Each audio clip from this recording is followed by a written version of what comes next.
ये वक्त है कि क्रिकेट फैंस अब ये समझते हैं कि ये भारत के साथ साथ न्यूजीलैंड से भी हिसाब बराबर करने का वक्त आ गया है। लेकिन चलें जोश के साथ होश से भी काम लेना है।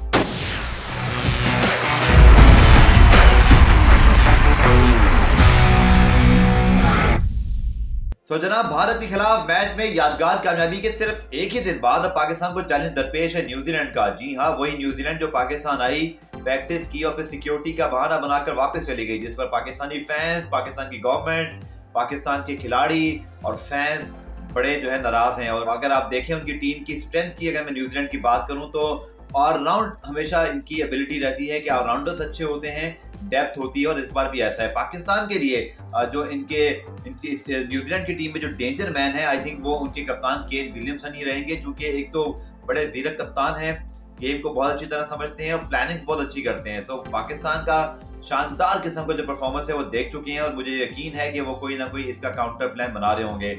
इसके साथ साथ ट्रेंट बोल्ट का शुमार दुनिया के बेहतरीन फास्ट बॉलर्स में होता है। वो और बुमराह वैसे भी मुंबई इंडियंस में आईपीएल की जानिब से खेलकर कई जबरदस्त मैचेस जो है वो अपनी टीम को जितवा चुके हैं, तो ट्रेंट बोल्ट से बचना होगा। इसके साथ साथ मिचेल सार्टनर और ईश सूदी, ये दोनों ऐसे स्पिनर हैं जो कि शारजा की विकेट पर गो के रन बने। हमने देखा कि बांग्लादेश श्रीलंका के मैच में 171 रन बने और फिर चेज हो गए, लेकिन मुझे लगता है कि दोनों स्पिनर्स पाकिस्तान को अच्छा खासा टफ टाइम दे सकते हैं। दूसरी जानिब पाकिस्तान के हौसले बुलंद हैं और पाकिस्तान टीम ने एक दिन आराम किया है। लगता तो नहीं है कि कोई टीम में तब्दीली होगी। सेम कॉम्बिनेशन और विनिंग कॉम्बिनेशन के साथ ही पाकिस्तान टीम के मैदान में उतरने का इम्कान है।